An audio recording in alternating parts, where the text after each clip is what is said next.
মন্দির গড়েছিল তৃণমূল, পালাবদলের পর সেই তৃণমূলই হয়ে গেল বিজেপি। অভিযোগ তারই ভাঙলো মন্দিরের সিঁড়ির এক অংশ। রাস্তা তৈরির জন্য মন্দিরের কিছুটা জমি নিয়ে তৈরি হয়েছিল যে সমস্যা, আর এই সমস্যায় ক্ষোভ পড়লো মন্দিরে। এমনই অভিযোগ এখন সরগরম হাওড়া ডোমজুড়ের লক্ষণপুরের নস্করপাড়ার প্রতিবাদী মানুষের দরে দরে। সোমবার সকালে মন্দিরের এক অংশ ভাঙার অভিযোগে এই ঘটনায় এখন ছাপ প্রতিবাদ নস্করপাড়ায়। এই ঘটনায় সোমবার 3 জনকে আটক করেছে হাওড়া ডোমজুর থানার পুলিশ। মন্দিরের জায়গায় অধিকারী সহদেব নস্কর বলেন, জায়গাটা তার দাদুর। পাড়ার সবাই মিলে তৈরি করেছিল এই মন্দির। এখন রাস্তা তৈরির জন্য জমির কিছুটা অংশ নিয়ে চলছে বিবাদ। তিনি বলেন, যারা এই মন্দিরের অংশ নিয়ে বিবাদ করেছে তারা এক সময় তৃণমূল ছিল, এখন পালা বদলের পর বিজেপি হয়েছে। এই মন্দিরের কিছুটা জমি নিয়ে আদালতে কেস কামারি হয়েছে।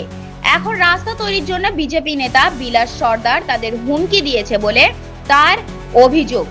যারা রাস্তা তৈরি করেছে চাইছে তারা ওই বিতর্কিত জমি কিনেছে বলে সূত্র মারফত জানা গিয়েছে। আর এই সমস্যায় থানার পুলিশও হয়েছে। এদিকে এই এলাকার বিজেপির প্রাক্তন মণ্ডল সভাপতি বিলাস সর্দার বলেন, কোনো মন্দির ভাঙা হয়নি। রবিবার বিকেলে তারা এখানে এসেছিলেন।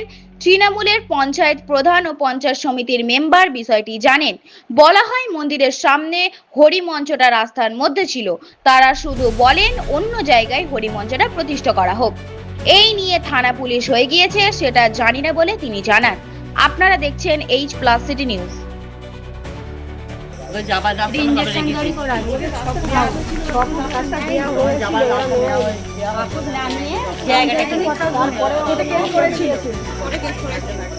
তারপরে আমাদের কেস দিয়েছিল, তার জন্যই মনসুখটা হয়েছিল। আর মনসুখ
হলো, ফের তৃণমূল হলো, ফের 24 তারিখ থেকে আবার বিজেপি হয়ে গেছে।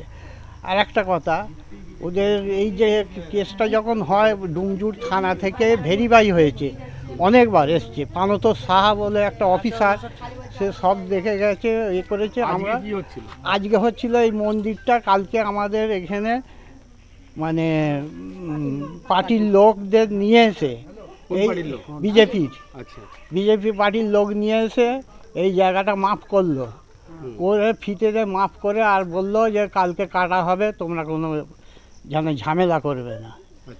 এইরকম থ্রেট দিয়ে প্রচুর লোকজন এসে, হ্যাঁ, ওরা জোর জবরদস্তি আমাদের ভেতরে যাওয়ার রাস্তা। আমার তখন তো 6 ফুট দিয়েছিলাম, তোমরা পুরো জমিটা কিনতে গেলে কেন? বলছে ওসব তোমাকে বলে জমি কিনবো, বলেছে ওটা পরেশ নস্করের ছেলে পিন্টু নস্কর, বলছে তোমার বলে কিনবো, বলে সকাল থেকে ভাঙচুর আরম্ভ। আমি অনেকবার বলেছি, আমাদের যে এখানে মানে বিজেপির যে নেতা, হ্যাঁ, মানে তার নাম বিলাস নস্কর, এই সর্দার, বিলাস সর্দার।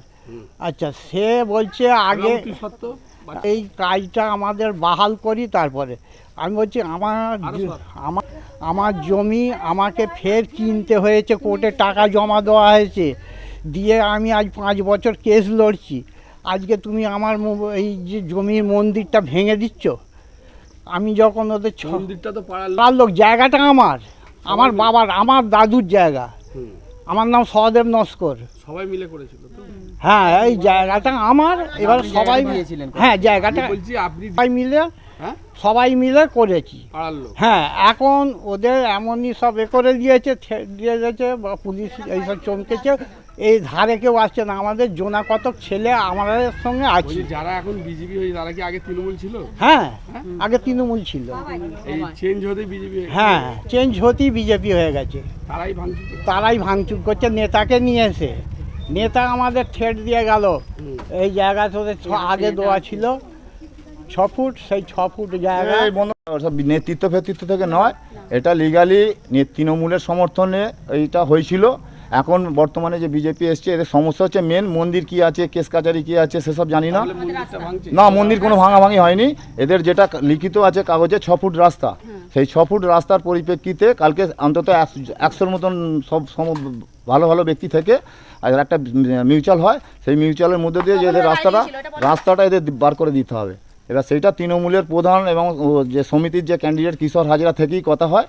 কিশোর হাজরা বারবার আমাকে ফোনে বলে যে আমি ওখানে ঢুকতে পারছি না, তুমি ব্যাপারটাকে ডিল করে এদের সমস্যাটা মেটাও।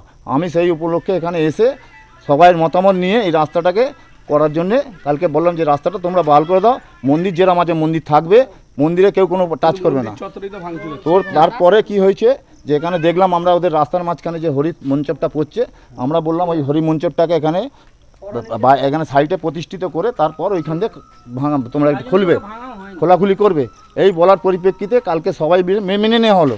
কিন্তু তার পরিপ্রেক্ষিতে আজকে এই থানা পুলিশ এসব যে হয়েছে এগুলো আমরা জানি না। আর আমার নাম বিলাস সর্দার, আপনি? আমি ভারতীয় জনতা পার্টির এক্স মন্ডল প্রেসিডেন্ট।